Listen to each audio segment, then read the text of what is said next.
What's up, y'all? It's Drewski, and I've teamed up with Mountain Dew to produce a hilarious new basketball podcast called The Dew Zone with Drewski. Learn the backstories of your favorite ballers and celebrities like Jamal Murray. Did you have like a favorite team? Was it the Raptors at the time or no?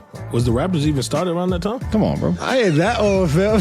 You talking like I'm 50. Taylor Rooks, Asia Wilson, and many more. You won't want to miss this. Listen to The Dew Zone with Drewski on Apple Podcasts, Spotify, and wherever you listen to podcasts.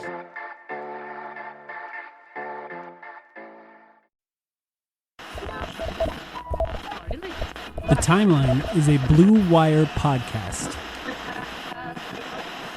You are listening to the Timeline broadcast with Mike and Sam, the best in podcast business.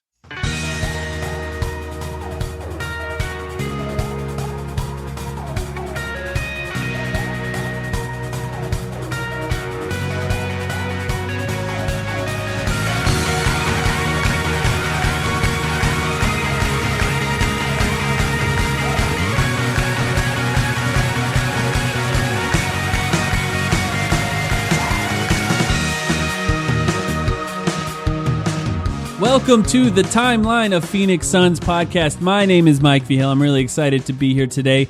My co-host is with me, Sam Cooper. How are you doing? I'm going to be honest. I've been better. Why is that? We just spent, well, first of all, I probably don't sound quite like I normally do. We just spent 40 minutes with some technical difficulties. My mic broke. So unfortunately, because I'm an idiot and don't have a backup, you people are going to have to spend the rest of the episode with me sounding like I'm coming from the back of a cave. And I apologize for that. But we'll get that fixed by next episode. Yeah, it's okay. You sound fine. It's not as bad. I'll be honest, it's not as bad as I anticipated it being when your mic broke. So we'll get that figured out for sure, though. A little more housekeeping, a little more about us. I know that's why everyone's tuning in. I just wanted to talk a little bit about what we're doing. Sam and I are recording on Saturday, May 25th right now for a Monday morning episode. So if anything happened between now and Monday, sorry that we didn't talk about it because we didn't know about it. And the reason we're doing that is because tomorrow, which is Sunday the 26th, I am flying out of the country for a few weeks. So we won't have any new episodes between now and the time I get back unless something huge happens. If something huge happens, I will find a way to get on the phone with Sam and we'll record some sort of conversation about it. And if I'm unable to do it, Sam, maybe you can have a conversation with somebody else during that time. But if you're wondering why there's no new episodes between now and maybe the second week of June, that's why. I will be gone. But we still have a lot to talk about this week. So let's get right into it. It has to be a good reason. That's all I'm saying. I am not accepting some collect call from a random payphone in Europe for us to record. Okay, fair. I mean, like, if Robert Sarver sells the Suns, I will... That's important. Yeah, I will get on the phone with you. If there's a trade, I think that's a worthy reason to take time out of my vacation to get on the phone and talk about the Phoenix Suns. So that's the type of thing we're going to do. If Monty Williams hires an assistant coach, maybe that's not a good enough reason to get on the phone and record while I'm on vacation. Let's talk about Robert Sarver. John Shannon is a hockey reporter, went on KJZZ Phoenix, KJazz, which is the affiliate that it's an NPR affiliate for Arizona. And he said that Robert Sarver is quietly looking to sell the Phoenix Suns. And the way that he prefaced it was people with money are getting together to make potential bids to buy the Phoenix Suns, which is usually only happens if things are kind of a little further along the line than this report kind of made it sound like at first. And it was a little interesting. Obviously, it was refuted immediately, but kind of interesting on our end. Lots of Suns fans got their hopes up, carefully got their hopes up about Robert Sarver selling the Suns. What was your thought on this report, Sam? Well, I don't follow the NHL really in too much depth, but supposedly John Shannon has a good reputation. I was expecting this story actually to pick up more steam than it did. I guess it's because Gambo and Dwayne Rankin went out and refuted it later that day. But I don't necessarily think that tells us much about the actual situation. Supposedly Gambo's source is Sarver himself, and Sarver doesn't want the information to be public, then of course he would refute the story. So I don't know. I guess it didn't pick up a lot of steam because it just came from such an unlikely source. But there really may be something here to dissect. Yeah, I think the question that a lot of people had was, why would he want to sell right now? Why would Robert Sarver want to sell after making massive investments into the team? And I think that question is easy. Before these investments, this team was the least valuable team in the NBA, most likely. Not a ton of talent, no winning, the oldest arena in the NBA, no practice facility, and just not a lot to build off of. A coach that doesn't really inspire a lot of excitement around the NBA. Not that Igor Kokoshkov is a problem, but there's nothing to sell there when it comes to Igor Kokoshkov. He's a assistant coach who got a chance to coach a really bad team. And that's not exactly something that you want to sell to a billionaire. If you have a billionaire that's looking to buy a team and you say, you'll have a newly remodeled arena, you'll have a brand new practice facility, you'll have a respected coach, you'll have a general manager that's been in the league for 15 years, and you'll have talent that you can build off of for years to come because they're young and they're on long contracts. That sounds like a little better of a deal than buying the Suns a few years ago when they won 20 games and had nothing really to build off of in the oldest arena in the NBA. I think it makes a lot of sense to put some money into your investment. It's kind of like painting your car before you want to sell it. Or I made the analogy online of flipping a house. It's like if you sell a house that's an old piece of shit house, you're not going to get much for it, but if you take that piece of shit house, you put new floors, you put new countertops, you paint the walls a little bit, all of a sudden the value goes up way more than the money that you put into it. And I think this is the analogy to me of why Robert Sarver would sell now after putting a lot of money into it. Obviously, I think just to recap what you said, Gambo, John Gambadoro, The Godfather, and Dwayne Rankin, both by the end of the day, which is as we predicted, said that this was not true. I thought it was funny that Gambo, true to his brand, said fake news, and Dwayne Rankin said 100% inaccurate, which were reports likely directly from Robert Sarver in his office. Does it matter to you that those people refuted it at all? No, not at all. Like you said, it's not a difficult concept to grasp. The house renovation analogy is a perfect example. This would be the perfect time for Robert Sarver to sell. And I think the advantage, before there was an agreement for arena renovations with the city of Phoenix, the thing I was always a little worried about was, even if Robert Sarver does sell, there's a threat of relocation. But with the new deal, there would be a hefty fine for any owner who tries to acquire the Suns and move them out of here until I believe the new lease expires in like the year 2037. So the Suns are going to be in Phoenix for a long time. Now it's just about finding an owner who can actually afford them, and maybe we should put together a list of potential billionaires who could actually rise up to the occasion. Yeah, I think it's $150 million if they are out of the lease early. And this is when you sell a team, this is the type of partnerships that come with it. You can't just cancel that partnership without paying that $150 million fine. So if an owner does come in, hopefully they have ties to Phoenix. They're actually associated with this city and want to stay in this city. Some people pointed out that maybe it's not the best thing if we have a new owner. That's crazy. That's crazy to me. I talked a little bit about online, a little bit about the last few teams that have changed ownership. The Warriors changed ownership recently. The Milwaukee Bucks changed ownership recently. The Sacramento Kings changed ownership recently. These are not bad situations. When teams change ownership, what they're doing is they're getting an owner who is motivated. And when you're motivated, you're likely to invest in the team. Teams that have investments in money, actual monetary investments, tend to make the largest improvements over time. We'll talk about this later, but Monty Williams talked about, on the Woj pod, he talked about how he has seen how a practice facility and new facilities for players has made such a massive difference in how players play and the effort that they put in. That's an example of an investment. When money is put into a team, then players are going to play better. Dividends will show at some point. So to me, there is no downside to Robert Sarver selling. The idea that an owner can be worse than Robert Sarver is kind of crazy, because what could be worse? There's really only one scenario I can think of, and that's James Dolan. It doesn't really get much worse than an owner that is completely wasted a lot of time with this team and taken a team that was one of the best and most respected and basically made them the laughingstock of the NBA over the last 15 years. So I just really can't picture a scenario where the Suns would be worse off if Robert Sarver were to sell. Do you agree with that?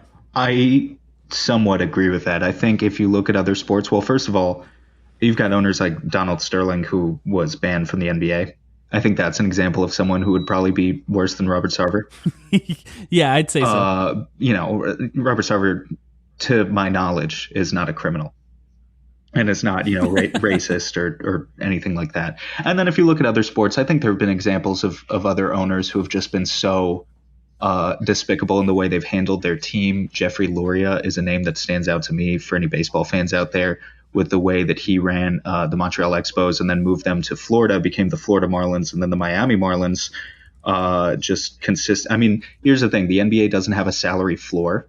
So there's no opportunity for a guy like Robert Sarver to just keep the Suns basically in the gutter and just strip them down to the bare roots every season and then profit from revenue sharing in the way that some teams in the MLB do.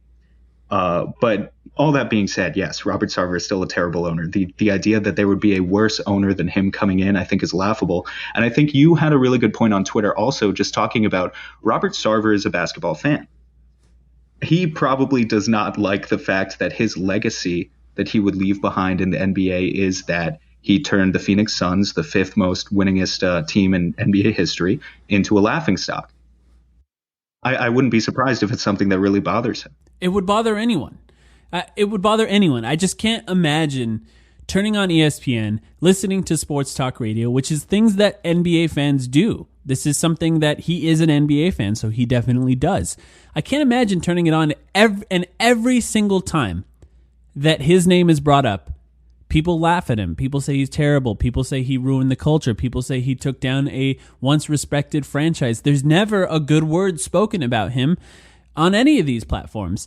It's constant berating him, constant bad mouthing him. I can't imagine wanting to do that for a long time. Can you take that for 20 years? Do you want to do that for 15 more years? Is $1.5 billion, which is likely what he could get, worth more than getting that kind of hate?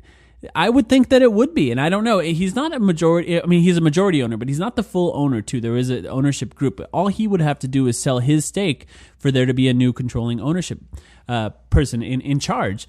And to that point you made about talking about people that could potentially do it, I did bring up the list of the 10 richest people in Arizona. Do you want to talk about them a little bit? I don't know any. You're welcome to bring them up right now. I don't know any of those people. Well, there's a couple interesting names. So the first two are Mark Schoen and Joe Schoen. I don't know if I'm saying their names right, but they own Americo, which is the company that owns U-Haul. So the giant U-Haul company, basically for moving. I don't know anything about them, but they're worth a lot of money. They have more than enough to buy into it. I have no idea if they're sports fans, but if they are, come save us, because U-Haul doesn't seem that bad. I don't have any problems with them. The Campbell Soup heir, $2.7 billion, Bennett Dorrance. That's some old money. I just imagine Campbell's Soup is at least a 60, 70-year-old brand. I don't really know, but that sounds like old money. Here's where it gets interesting. Bob Parsons, who is the founder of GoDaddy, worth $2.7 billion. Why? What's that? No, that sounds familiar to me for some reason. What is there controversy? I really know nothing. Okay, I'll tell you a little bit about Bob Parsons as someone who lives in Arizona. Bob Parsons founded GoDaddy. GoDaddy is, obviously, everyone knows GoDaddy because of the controversial ads that they had in the past. But GoDaddy is also a company that has, in Arizona, one of the best rated employers in Arizona. It has what's considered some of the best culture for employees of any company and one of the best places to work. That doesn't sound very familiar to Suns fans, but some companies can have good culture. It's possible. And GoDaddy does have that. But Bob Parsons is actually, he slowly got pushed out of that company because of the controversy that surrounded him. Some of it was the controversial ads that he was, the person that had the final approval on. And some of it was that he likes to go hunting for big game animals. And he's the type of billionaire that takes those kinds of trips to Africa and comes home with animals that you would not normally hunt for, animals that only billionaires can hunt for. And that kind of controversy caught up to him over time, and he was pushed out of his own company. Of course, he still makes a lot of money, but he doesn't really control anything anymore. So he's still worth $2.7 billion. That, to me, sounds like the type of guy that would be interested in buying a sports team, I'll be honest. And it's kind of interesting, the controversy around him and the fact that he created a company that has good culture. Those two things don't normally converge in any way, but for some reason it did with Bob Parsons. I know people personally that work for GoDaddy. They seem to enjoy it. Just a kind of interesting one. But the next one, Arturo Moreno, is the owner of the Los Angeles Angels. He's worth $2.5 billion, and he lives in Arizona. That's kind of an interesting one, too. I'm not sure if he would be interested in purchasing an NBA team. He's got the money for it. And I'm not sure how Los Angeles Angels fans feel about their owner, but there's another example there. Do you know anything about baseball, Sam? Yeah, I don't. I haven't heard any bad things. Well, there's another one. So, any of you guys, please come save us. Please come save us from Robert Sarver. And, a lot of people feel like it's kind of a weird time to even bring this up because Robert Sarver is finally making investments into the team. But the fact that he never did in the past almost lends more credence to this report than anything else. All of a sudden, he's investing in the team, and nobody's questioning why. I can't believe it took me this long to even bring this up, but to turn this around on you real quick. Last episode, we were talking about, you were the one bringing up the point, has Robert Sarver turned the corner? And then this report comes out. No, whoa. That is not what I said. I said, has Robert Sarver's reputation actually gotten slightly better? Okay. And that's only saying that he's dug himself out of a deep, deep hole, right. And now he's in just a regular deep hole. And my point was... My point was in that episode, because I don't think that he has turned a corner as an owner. There's no reason to believe that until we've seen at least a single season where he doesn't constantly interfere and ruin the culture of this team. He needs at least that, and then maybe we can say that's something to build off of. Even that's not turning the corner. But I do think that what I did not know about Robert Sarver before is that people in his orbit seem to like him. And I would have assumed in the past, because of the way he runs his business, that nobody liked him. So that part of the story was something that was surprising to me. But to that point, I think the reaction of some Suns fans kind of proves that point that I was making, because what I wanted to say is it seemed like other people were starting to accept that maybe he's not as bad as we thought he was. And I'm not sure if I believe that. I'll say that I don't until we see something that proves it. But I do think that the reaction of fans that are saying, are we sure this is a good thing that he wants to sell? Obviously it's just a rumor. Kind of proves that they're more willing to believe that maybe he is making more appropriate decisions for an NBA owner at this point. To be fair, I only saw a couple of people say that, and the types of people who said that, I think, are afraid of relocation. Like, I think the entire public isn't educated on the fact that owners can't just come in and move the Suns, that it would be very difficult to do that. So I think that's where that fear comes from. I don't think anyone is calling Robert Sarver a saint. Yeah, I agree with that. And actually, to that point as well, NBA teams don't go on sale very often. It doesn't have to come from an owner that lives in Arizona. It would be nice to have someone that has ties to Arizona, but Robert Sarver had ties to Arizona, so that's not a guaranteed good thing. It could be anywhere. When an NBA team comes on sale, like the Nets, for example, I was going to call them the New Jersey Nets. They were the New Jersey Nets at the time. When they went on sale, they were purchased by a billionaire from Russia. He has no ties to New Jersey or Brooklyn, where they moved the team. But these teams just don't come on sale very often, and if it did, this type of ownership could come from anywhere. There's no way to assume that it could come from Arizona. So we will see if there's any news about this coming up. Do you have any other thoughts on it? No, that's about it. Let's move on. A lot of stuff happened this week. Yeah, it's going to be an interesting story if it develops at all, or maybe it just quietly disappears and it was never true. I think even if it is true, there will be rumblings. I think that it's hard to hide when billionaires are putting billions of dollars together to purchase a team. So if something is happening, we'll probably find out over the next probably few years. I'm not going to say few months. It probably takes a while for a deal like this to close. So nothing soon, I'm sure. We're going to introduce a new segment now. Sam, I'm excited. Are you excited? I'm very excited. Always trying to think of new ideas. All right. This segment is called Cold Take of the Week.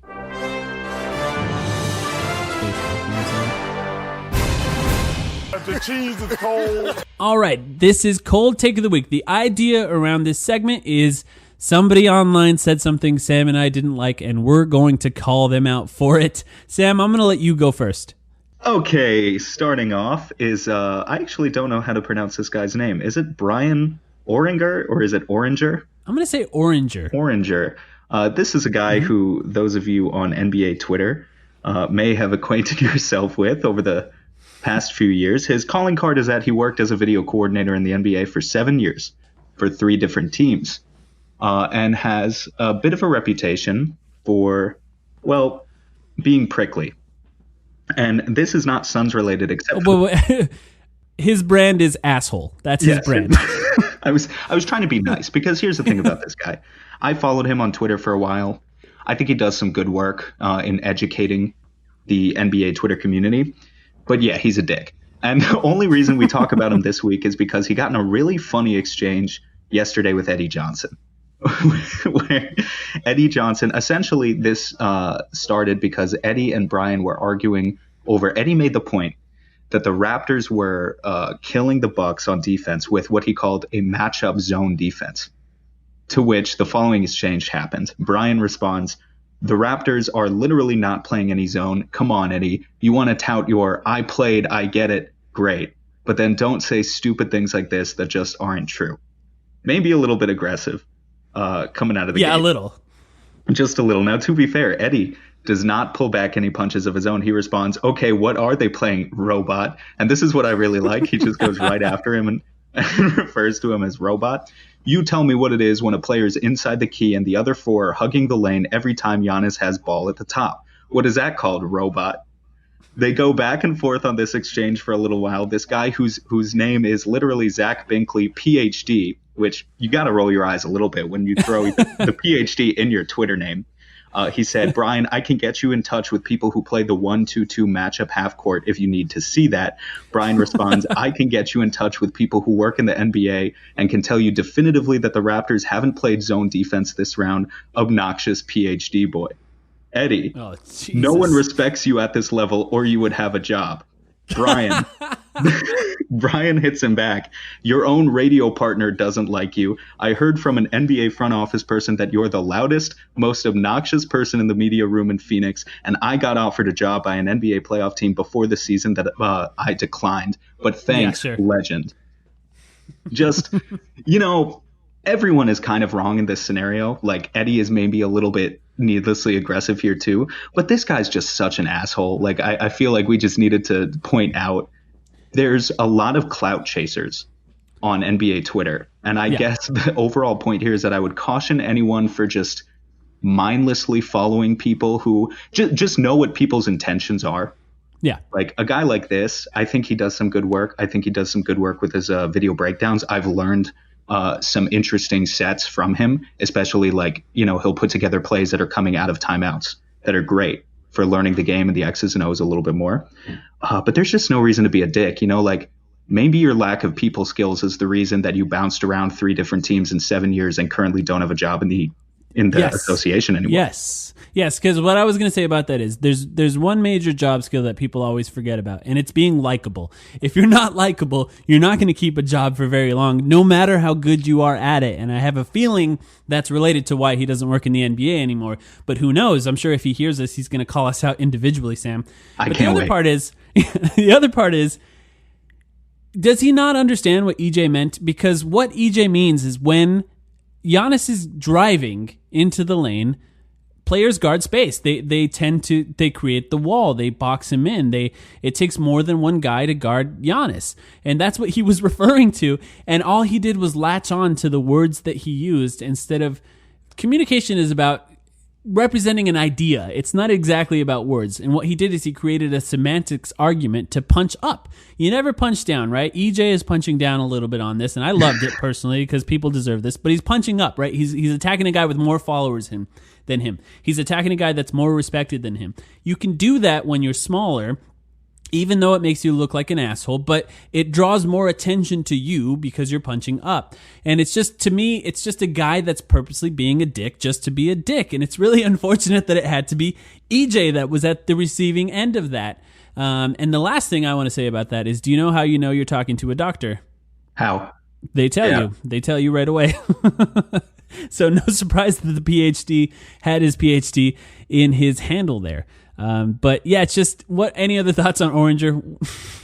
No, he doesn't deserve that airtime. Yeah, I think we should all agree to collectively ignore him, because even if he's right, who wants to follow a guy that treats people like that? Like, the other part is, it's okay to disagree with people. It's fine to disagree with people, but there's a way to respectfully disagree with people that takes no effort at all. That's the funniest part to me. It takes way more effort to be a dick than it does to just disagree and say, I respectfully disagree. What I saw was this. And if you're right, you're right. If you're wrong, you're wrong.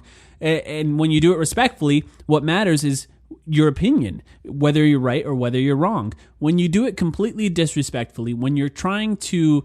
EJ is a longtime NBA player, and then after he retired from the NBA, he's basically worked in and around the NBA for every minute since. And the idea that you're going to discount all of that to prove your point, it almost doesn't matter what your point is at that point. So it's just, this is internet culture, kind of. There's always assholes on every social media platform, and this guy is one of the basketball assholes that exists. And it's just unfortunate that anyone even had to notice this. But shout out to the Suns fans that sort of rallied around EJ there. I thought it was kind of fun to see that guy take some punches, even though he punched back every single time. All right, my cold take of the week goes to the one and only Bill Simmons. Too easy. Bill Simmons, yes, too easy. Bill Simmons is aging right before our eyes. He's becoming the old guy that doesn't know what he's talking about. In a conversation about the all-NBA teams, Bill Simmons starts off talking about how he voted for Donovan Mitchell for third-team All-NBA. Donovan Mitchell, yes, Donovan Mitchell. By the end of this podcast, he was already saying he was wrong, thanks to, of course, Kevin O'Connor, because how insane is it that Donovan Mitchell was on his team? Donovan Mitchell did not make the team, of course, because that's an insane pick. But in the midst of that conversation, that wasn't even my cold take, he decided to bring up Devin Booker, something that he has done, for those of you who listen to the Bill Simmons podcast, something that he has done just about every week for the last 3 or 4 weeks for some reason. And I know what it is. He's using it as a way to attack Kevin O'Connor, because he said, people really thought Devin Booker had a great year last year, including people in this room, which Kevin O'Connor was right next to him. And he says that the reason he doesn't think Devin Booker had a good season was because the Suns did not win, because the Suns were terrible.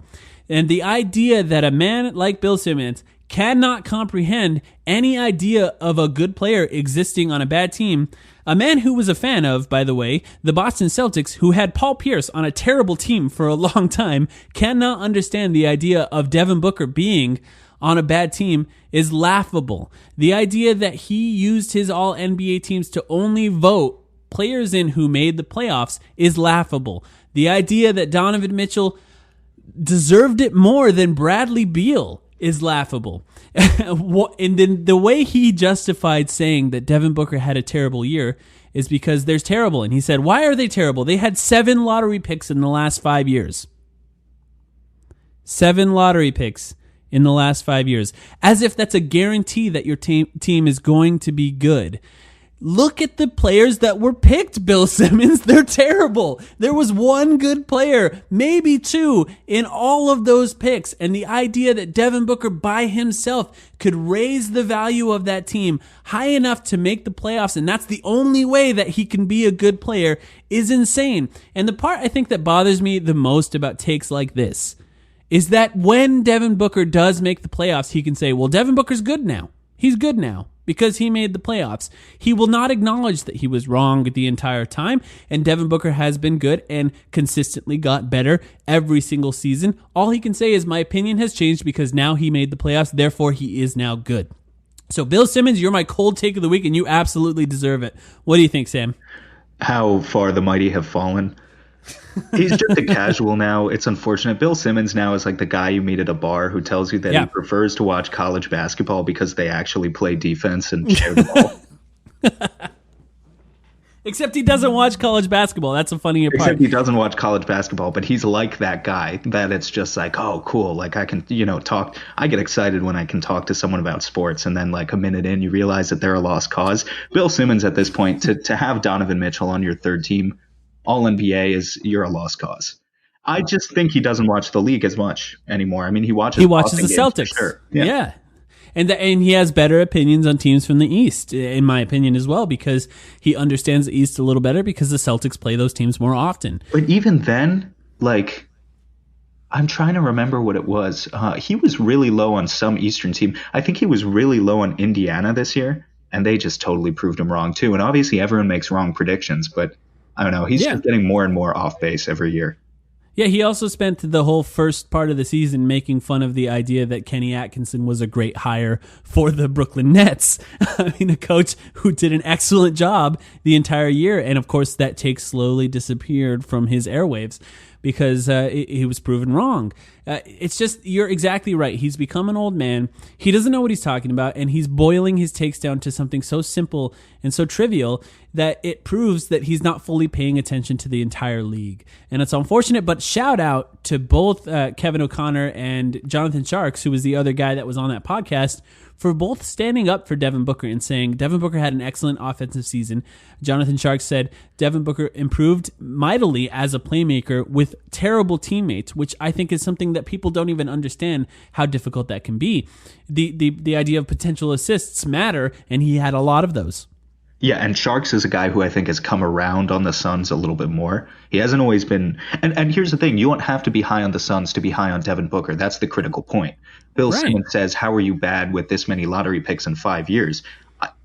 Because the Phoenix Suns have been a dysfunctional organization with a terrible track record of development, and we can admit that. But it's when you try to put the responsibility squarely on the shoulders of Devin Booker, that just doesn't work.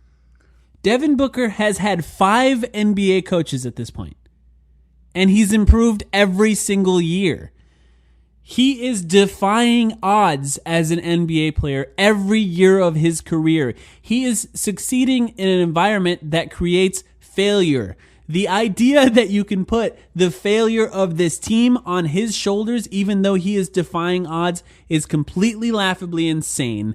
And it's just unfortunate that one of the most popular voices in sports media is a guy who cannot grasp this simple topic because he refuses to take the time, or maybe he doesn't have it in his defense, and then just drop these kind of takes if you don't have the time to invest to actually know what you're talking about at this point. Well, you know what we have to do? What? We have to stage a revolution. It's the only way. Suns fans stage a coup and make Kevin O'Connor have the most popular NBA podcast in America. He needs his own. That's the only way. Well, I mean, he does The Ringer, but, it's like not consistent. Yeah, he's on like every Tuesday or something with Verno, which is a good podcast too. It's kind of fun, but it's just not. I would like him to have his own over time. Come on our podcast, Kevin, please. We want him on. We've actually had a conversation with him about coming on. It's a little more difficult than we anticipated, and it doesn't sound like it's going to happen anytime soon. But shout out to Kevin. That was great of him to step up and point out what should be obvious to anyone who pays attention. And like I said in the past, I don't blame people for not paying attention to the Suns. But those who do understand that Devin Booker is that guy. He just is. Let's move on from that. Hope you guys liked the Cold Take of the Week segment.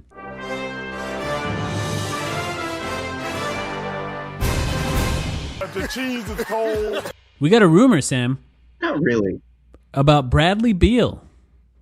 It's not even really a rumor at this point because no one's saying that Washington is really interested in trading him. It's just so much money being tied up in John Wall and Bradley Beal combined. Maybe you just have to. You talked about the Brad Beal situation on the Blue Wire Buckets podcast episode. Nice plug. I plugged, yeah. It was a natural plug. Talk a little bit about what happened with Bradley Beal and the All-NBA teams. So this has been a story that's going around the NBA, not just with Bradley Beal, but with Kemba Walker and Klay Thompson as well. And the deal is that one of the incentives to potentially be eligible for what is being called a Supermax contract is to make an All-NBA third team or above. And so, for instance, what that means is that you would be eligible after your second contract. So you have your first rookie contract, then you have your second contract where you're a restricted free agent and you sign an extension with whatever team. And then when you become an unrestricted free agent following that second contract, where you are at that point a 9-year veteran in the NBA, a normal max contract entitles you to a max salary that is worth 30% of whatever the salary cap is that season. A supermax contract is 35%. And with the salary cap as high as it is now, in a couple of years when Brad Beal hits free agency, it's estimated to be about $120 million.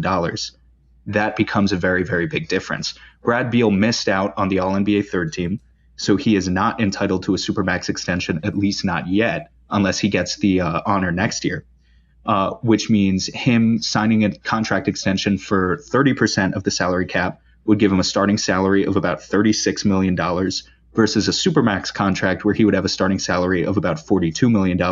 That makes a big difference. Whereas a guy like Kemba Walker made the All-NBA third team, he is going to be paid enormous amounts of money now, probably by the Charlotte Hornets, whether he deserves it or not. But so with Brad Beal, this is actually a good thing for the Wizards because they save a little bit by him not being entitled to that supermax contract yet. It's still going to be a situation where they're going to have about $80 million tied up in just John Wall and Brad Beal 2 seasons from now, and that might just be too much for them to stomach. They might just have to blow it up. John Wall has pretty much no trade value, so obviously Brad Beal is one of the, I would say probably one of the best trade assets in the NBA if he hits the market. So that's just a natural place for them to start.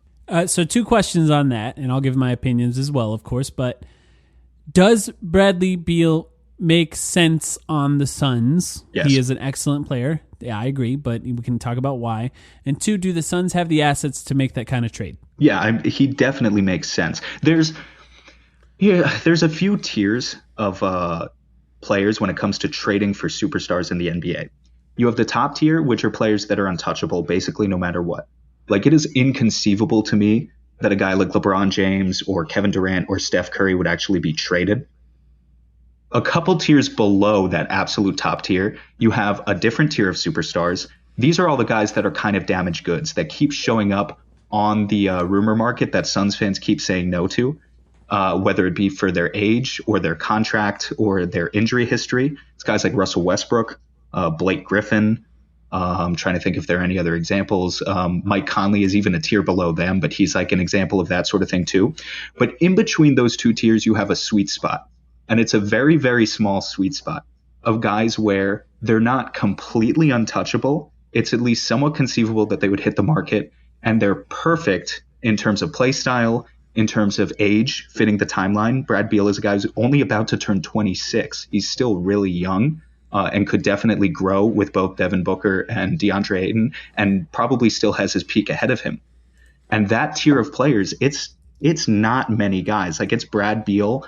There's no one else who's even on the trade market right now who's in that same tier. But I would say, like, if Portland ever decided to blow it up, a guy like Damian Lillard would be in that same sort of tier, but he's not on the trade market right now.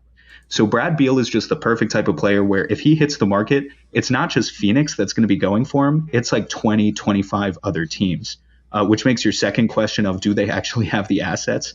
That's really, really tough. I think you don't want to give up DeAndre Ayton, obviously. But the problem is if you can't give up DeAndre Ayton, your best assets are the 6th pick, whatever other future picks you have, and Mikal Bridges.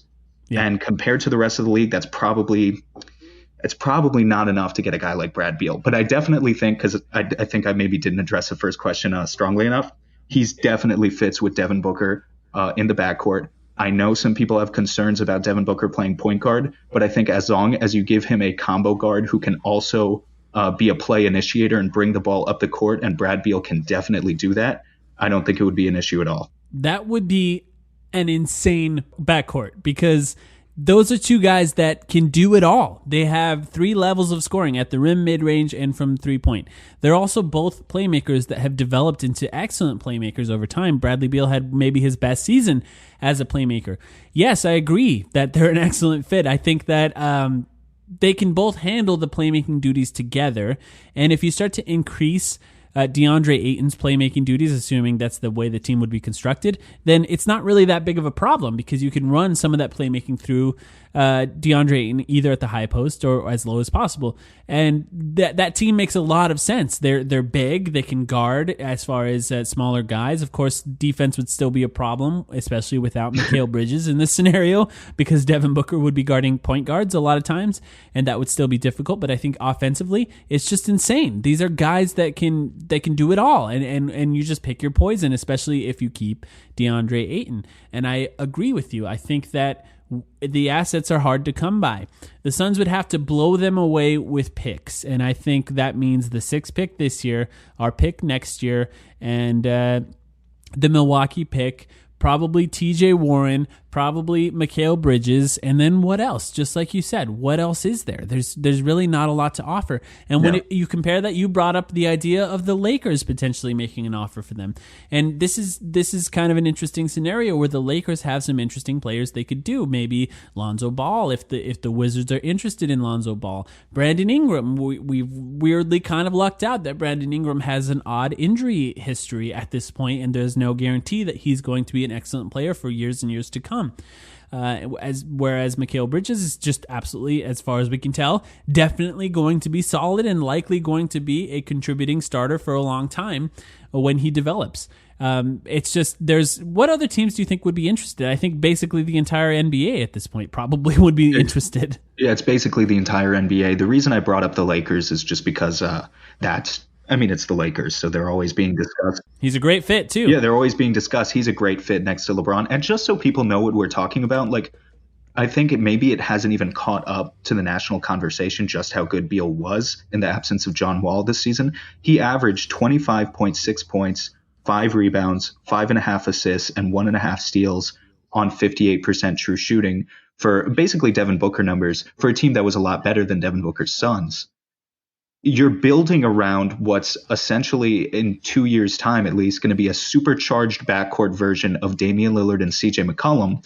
And you might say, well, Damian Lillard and CJ McCollum, they just got swept by the Warriors. The difference there is DeAndre Ayton being the X factor. How much better can DeAndre Ayton become than obviously Portland didn't have Yusuf Nurkic in the playoffs this year, but it's just DeAndre Ayton is sort of unlocking the rest of the ceiling for that team and really determining how far they can go. But just having Booker and Beal alone gives you a great floor. Yeah, I think we'll have to follow this story, obviously, because there's no way of knowing if this is something that's going to, if they do trade him, if it's going to happen soon or if they're going to let the season start. Really, if the Suns' best chance for this is if they do wait until the middle of the season and someone like Mikal Bridges really shows out at the beginning of the season and they can use him as an asset. Of course, nobody wants to lose Mikal Bridges, but a guy like Bradley Beal, we talked about it in the past, this is what you would trade for. If you have a trade, Mikal Bridges is the type of guy you would move. We talked about the idea of Robert Covington going to Minnesota to get Jimmy Butler. This is exactly the same, in my opinion. It's just we don't have that Dario Saric level player. Yeah, well, and the problem is, actually, I'm glad you brought that up. This is sort of the last thing I'll say about this. When we look at every example of a superstar player being traded in the past few years, in the return, there's always a player with superstar potential. Like Victor Oladipo is coming off a down season when he was traded for Paul George, but the Pacers were still willing to bank on that potential. When Kyrie was traded, Isaiah Thomas was coming off a season that was absolutely phenomenal. Now, obviously, he had just gotten injured. It's always going to be a lesser star coming in return, but he's still a very good player. DeMar DeRozan, clearly a very good player in that trade return for Kawhi. The maybe exception to the rule actually is the one that you just mentioned with Robert Covington being the best piece in a Jimmy Butler trade. My worry for the Suns is a trade package revolving around Mikal Bridges, a number 6 pick, and other picks, and whatever other prospects you want to throw at them, or TJ Warren or whoever. It could potentially turn into a bunch of good players, but is there really anyone with potential for superstardom that the Wizards are going to be looking for if they're going to get rid of their franchise cornerstone? You don't believe in Kobe White? I don't know. It's an interesting scenario, and it'll be an interesting case to follow. I feel bad for whoever ends up taking that job. Maybe they already hired a GM in Washington, because that's a really difficult thing to take control of. They have a completely untradeable guy who's going to make $45 million in John Wall. And then they have to decide if they want to take up basically the rest of their cap space with Brad Beal and have absolutely no flexibility going forward. And even if they did want to do that, would Bradley Beal want to do that? It doesn't seem like he's ever been happy there this entire time. He's the happiest when John Wall isn't playing, and there's no way they trade John Wall. So he's likely going to want out. And for those of you who don't know, he makes $27 million next year and $28 million in 2021. And then he's a completely unrestricted free agent after that. So he owns all of the leverage there. He completely controls his destiny. He completely controls his future. And it's going to be interesting to follow that story as it goes. Let's talk about our new coach. We talked a lot about Monty Williams in the last podcast, but there's been a lot of interesting things that's come out since then. The first thing that happened is Monty appeared on the Woj podcast, the Woj Pod, with Adrian Wojnarowski. So he talked a lot about the team and his past and where they're at now. What were your thoughts on that podcast, Sam? I thought it was really good. The only thing that was maybe a tiny bit disappointing to me, but then I was kind of reflecting on it and it made sense. Woj didn't really ask him any questions about what he planned to do with the Suns. Yeah, basketball. Yeah, you're right. I mean, he didn't. Monty brought up Devin Booker multiple times, but he didn't talk about anyone else. He didn't even talk about DeAndre Ayton at all. Like, I was expecting a point blank question about DeAndre Ayton versus Joel Embiid or Anthony Davis comparisons or something. We didn't even get that. But in terms of figuring out even more about the type of man that Monty is that we're getting, I think it was a really good interview for that. There were some really insightful replies. Yeah, Woj was focusing on a lot of the beginning of the podcast is why he chose the Suns, the importance of ownership. He talked about how important that was. He was really pushing him on, what's wrong with you? Why did you choose a team with Robert Sarver at the helm? And Monty was kind of on the defensive a little bit there. And one of the questions he asked is, you talked to Robert Sarver about his not interfering, but what happens 6 months from now, 7 months from now, in the middle of the season when the Suns have lost maybe more games than Robert Sarver wants to, and they're in the midst of another developing season? What do you expect? Do you give specific expectations about what you want Robert Sarver to do in that scenario? And I thought Monty's answer was really good. He said, you have to be clear about your vision. He said he laid out what he felt is the best way to lead these guys to another level. And he said Mr. Sarver agreed with that. He did call him Mr. Sarver. Did you notice? He called him Mr. Sarver? Yeah. That was the first thing I noticed because we had just talked about it. Yeah. And he said, and that's all he can go off of because he's putting trust in him. He said, we're building trust right now. I really like this saying. He said, all you can do in any relationship is build equity. And at some point, I'm going to have to pull from that equity. I thought that was interesting because basically what he's saying is, Robert told me this, and if later he goes back on it, I'm going to call him out. I'm going to pull from that equity. We built that trust. We built that equity. And I plan on spending that if I have to. Managing up, as they call it, managing your manager. And we'll see if he's capable of doing that. He's a big personality. He's kind of intimidating a little bit, and I imagine it would be kind of hard for Robert Sarver to tell him what to do after giving him a 5-year contract. What else did you find interesting, Sam? Well, okay, first of all, this came towards the end.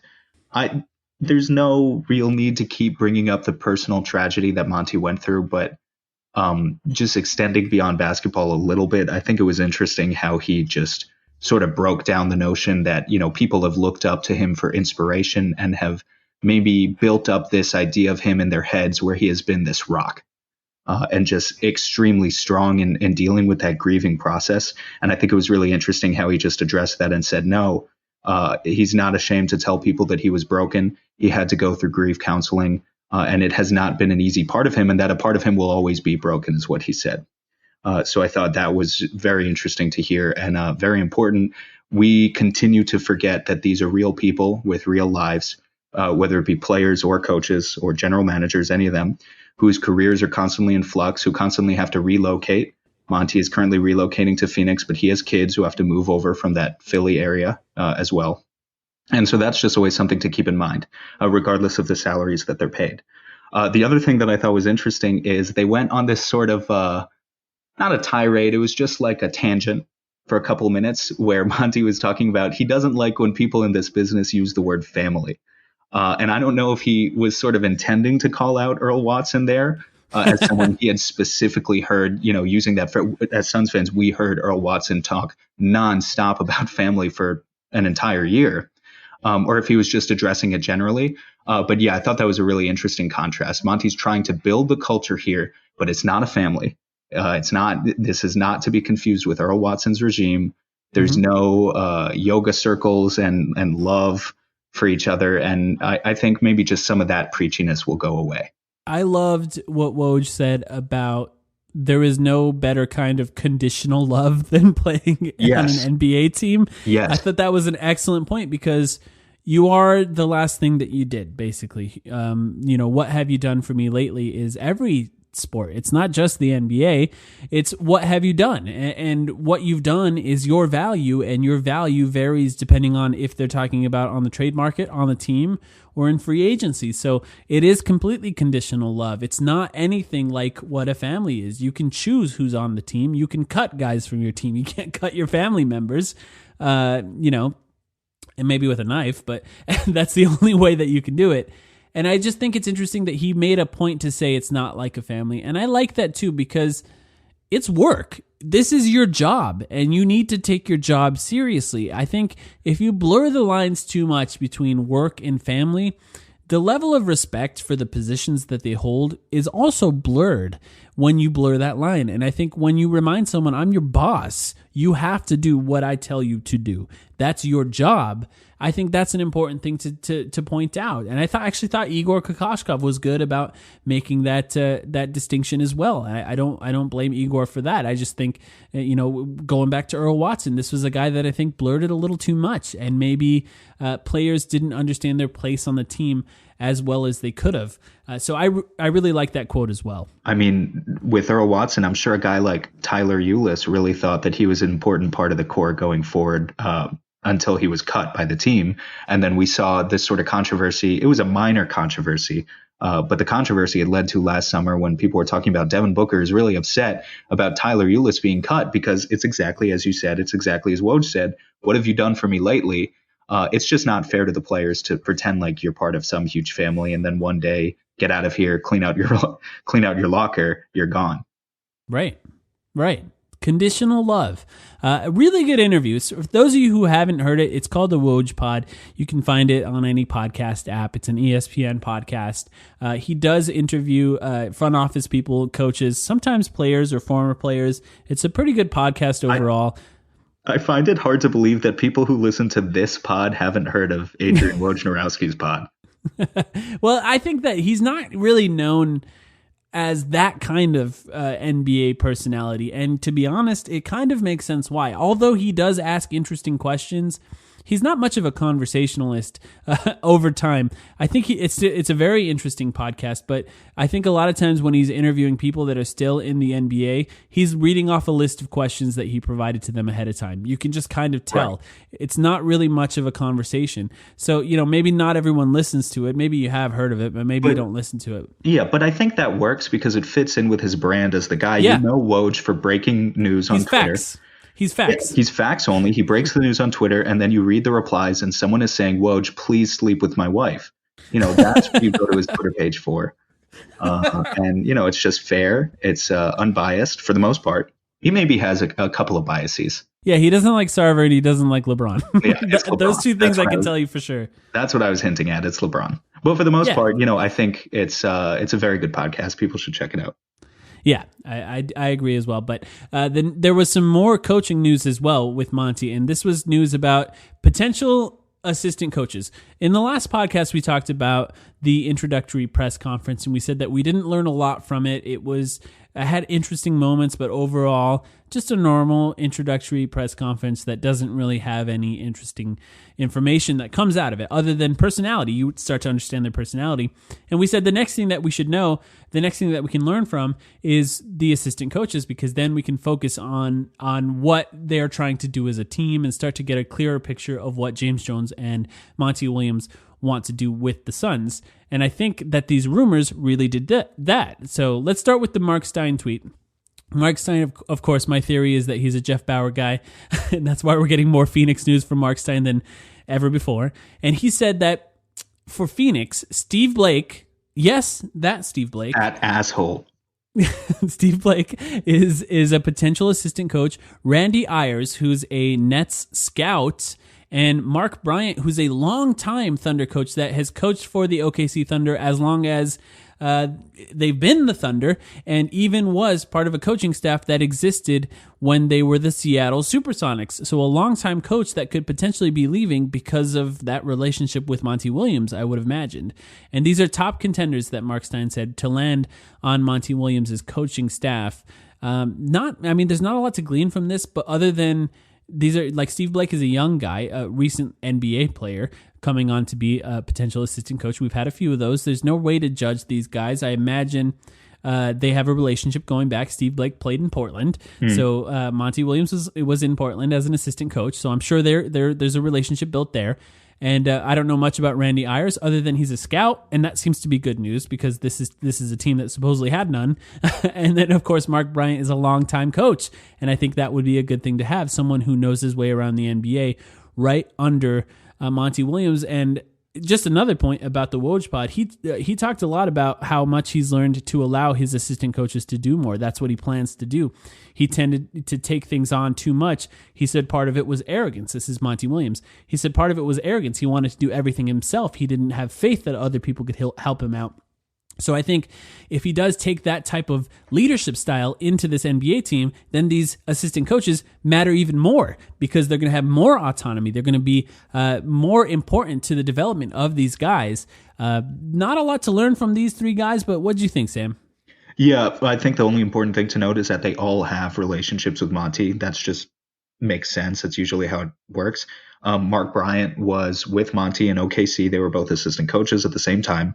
Steve Blake played for Monty in Portland. By the way, Steve Blake, if you count up the play, first of all, he's not actually an asshole, as far as we know. When I made that joke earlier, I don't know.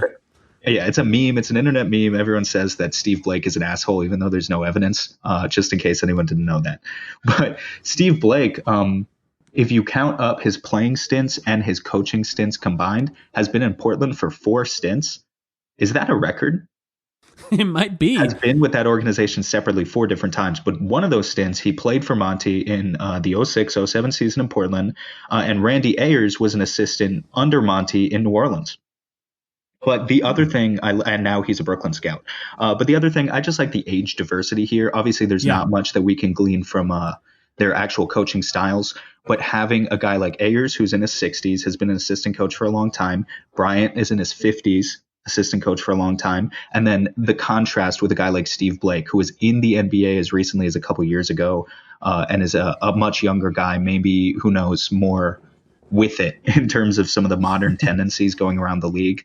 I like that contrast. You were mentioning Mark Bryant with OKC forever, which means obviously he also has a personal relationship with OKC legend Kevin Durant, who is a free agent, and really must have gotten to know a lot of OKC players who were very important for that franchise and played for a very long time. Russell Westbrook, Nick Collison. I'm just trying to think of names who played for OKC for a long time now. Nick Collison, I don't think he would really benefit Phoenix in any way. But Kevin Durant is the important connection there. Both Monty and Mark Bryant technically have a relationship with Kevin Durant. I don't want to make anything else of that.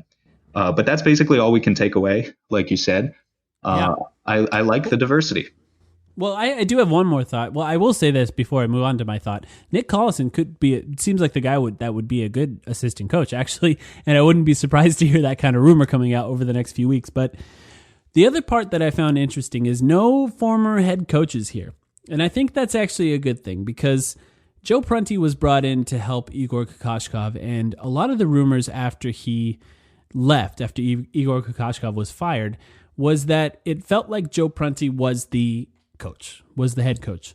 And I think there is a little bit of, it can be dangerous to put a guy that is a head coach into a position underneath who should be the head coach of the team.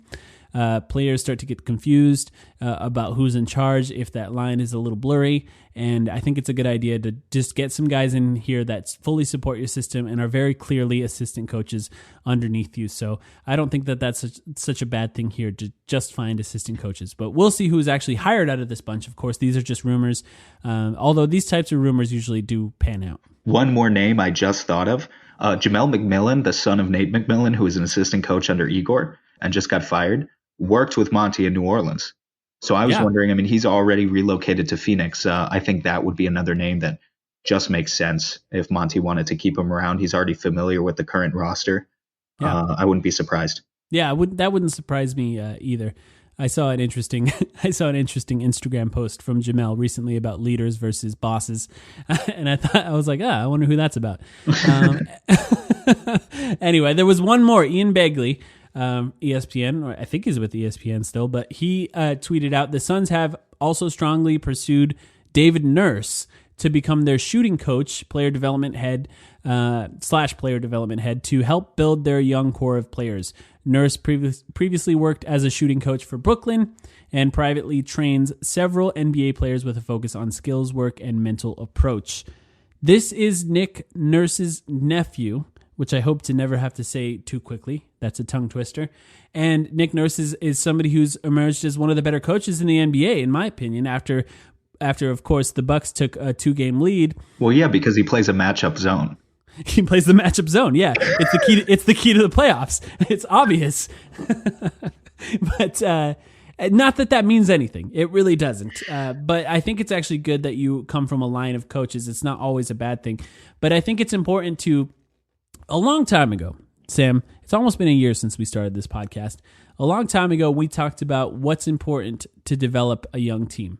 And I brought up how Philadelphia, when they started the process, their entire team, front office staff, coaching staff, facilities, every single thing was built around player development.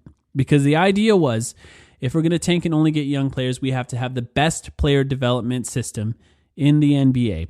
And I talked about how important it was for the Suns to make real investments into player development if they were actually committing to a young team the way that they've said they are. And to my knowledge, they had not done that yet. And from what it seems like, this is an important first step in that. Finding a respected player development coach to head up the player development of your young players and surround him with guys that can help them achieve that goal of player development. I know nothing about David Nurse. I do know some players that he's worked with, and it does seem like he's relatively well respected. But it seems like this is a pretty interesting one, even in my opinion, almost more interesting than the other rumors. Some of the players he's worked with, Jeremy Lin, Kelly Olynyk, Domantas Sabonis, I believe, Aaron Baines, Bismack Biyombo, and Kyle Singler. Not a lot of superstars there, but players who have significantly improved their jump shot, and he's a shooting coach, so it seems like the results are obvious there. And if you look at Brooklyn, this is a team that shoots the most threes in the NBA, or close to the most threes in the NBA, and have some players that have increased their three-point percentage as well. So it seems like a pretty good move, in my opinion, to get this guy David Nurse. I really hope he joins. What do you think? There's a really good article written by Hoops Hype's Alex Kennedy, which is a profile on David Nurse from last summer. I would strongly encourage people to read that because it goes through his entire philosophy, how he started out as a shooting coach and then eventually transitioned into trying to figure out all aspects of player development. First of all, some fast facts about David Nurse. David Nurse owns the Guinness Book of World Record for most one-handed threes made in 1 minute. He made 20. And most one-handed threes made in 5 minutes. He made 81. And this is something that probably has no relevance to the NBA. But first of all, just the thought of him teaching Bismack Biyombo to shoot one-handed threes as his new shooting form, I thought sounded really funny. Beyond that, he talks about in that article just the importance of things like sleep and nutrition and just the mental aspect of the game and trying to figure that out for players. He talks about like everyone has different sleep tendencies, but he first starts out by talking about what he does to fix his sleep, and he takes it very seriously. Here's what David Nurse did to figure out the optimal sleep pattern for himself. He says, quote, "I sleep with a thing called chili pad, which chills my bed to the optimal temperature that I want my body temperature to be at, 65 degrees. I make sure that I eat my carbohydrates later in the day, which helps me fall asleep and get a deeper sleep. I make sure my room is completely blacked out with no light, and I don't have or use any blue lights like from a phone or laptop in the 2 hours before I'm going to bed. These are things that worked for me, and now I've locked them in so I sleep great every night. Just things that maybe players aren't naturally going to think of by themselves. He tweaks those.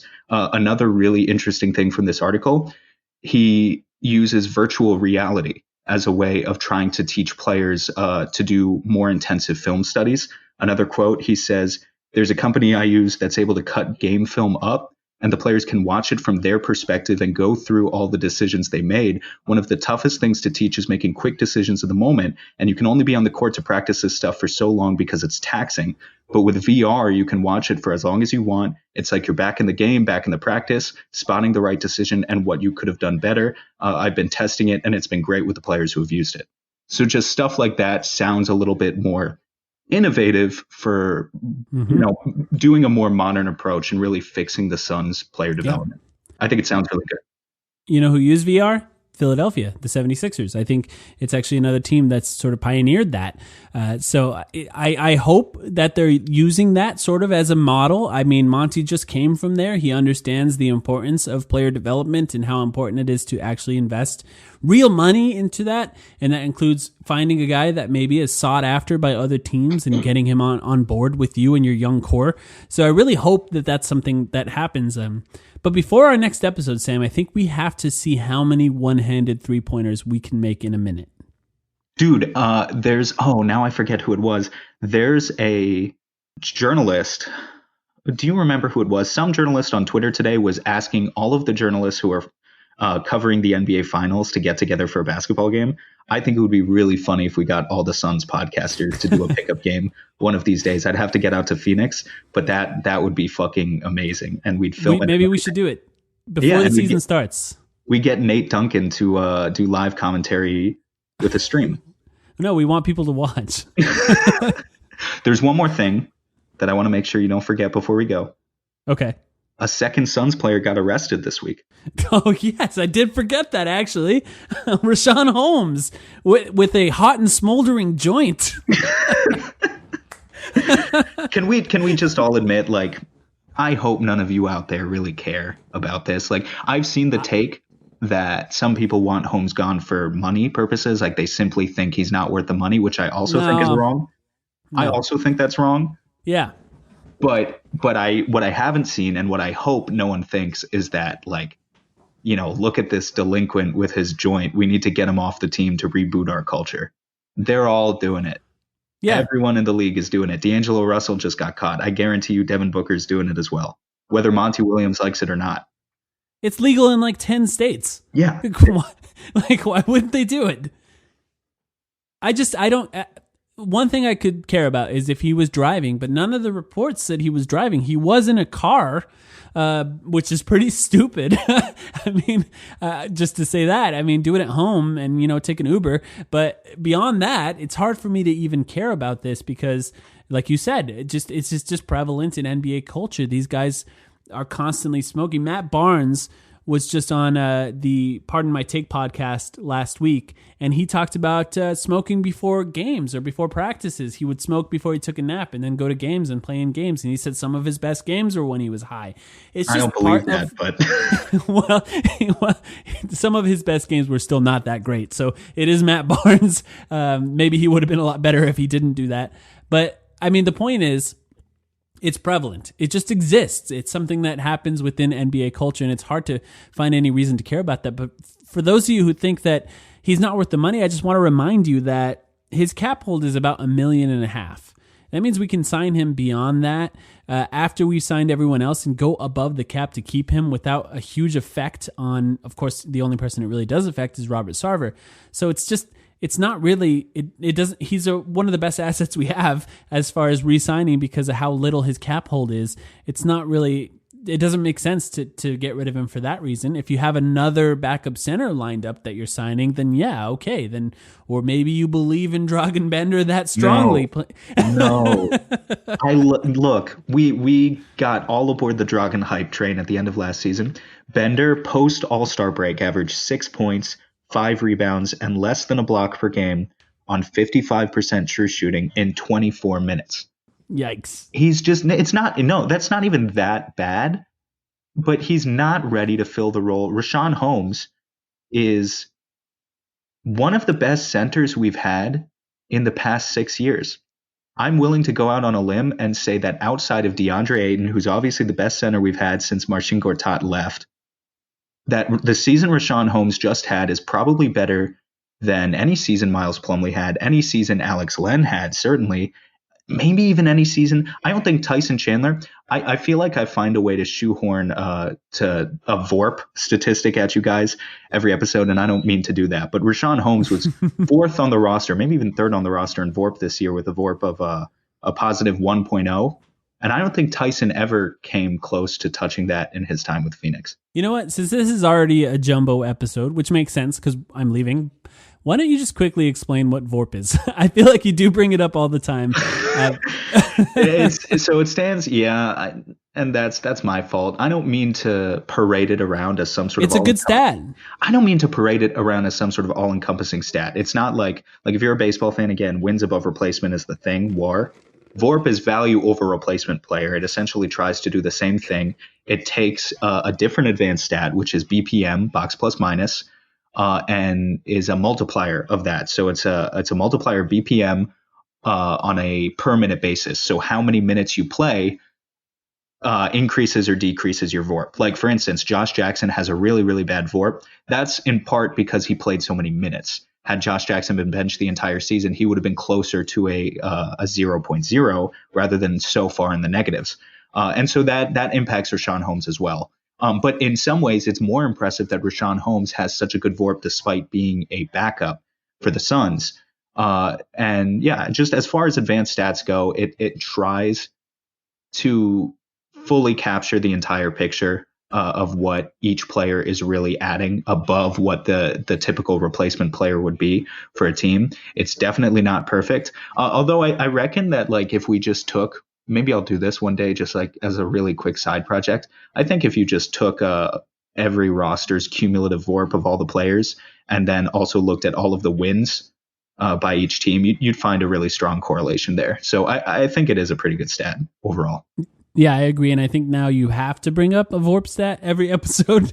I think it's going to be a requirement. Well, because look, it's one of those things that people like naturally bring up as, like, you know, these nerds who quote VORP. It's not even, I don't mean to be like that. You know, I admit that, like, one player can have a much worse VORP than another player and still be better because the stat is not perfect. But I think in the case of Richaun Holmes, one of the things that VORP really recognizes is things like rebounding and high true shooting percentage, aka like being a rim runner like Richaun Holmes with just super, super efficient shooting percentages. And for a center, he was pretty good from the free throw line as well.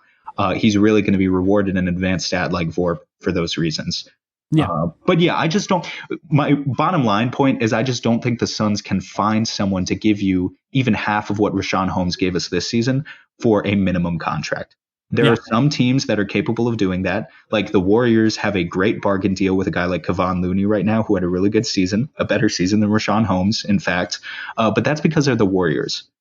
No one's coming here to ring chase on a $1.5 million year deal that would be better than Holmes. I agree. Free Richaun. Leave him alone.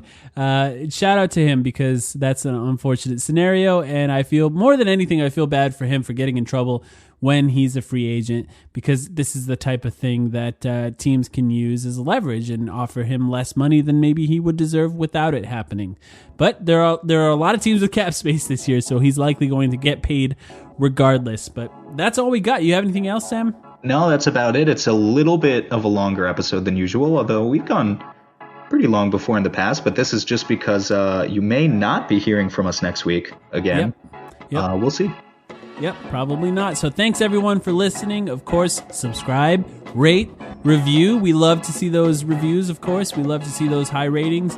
And don't forget to follow us on Twitter at The Timeline Pod. We'll be back in a few weeks unless something crazy happens. Can I see your license, sir? What? Your license. Where's your license? It's on the bumper, man, back there, man. No, I mean your driver's license. Oh, yeah, I got my driver's license, man. That just sounded so real funny, man. Hey, your mama.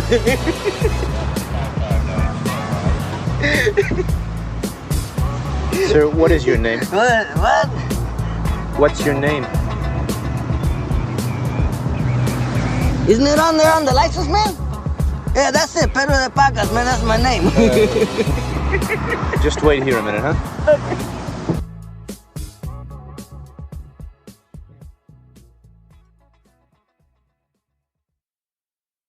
Sugar Ray Leonard, Roberto Duran, Marvelous Marvin Hagler, and Thomas Hearns. Legends, whose four-way rivalry defined one of the greatest eras in boxing history. Relive their decade of dominance in the new Showtime sports documentary, The Kings, a 4-part series premiering Sunday, June 6th, only on Showtime.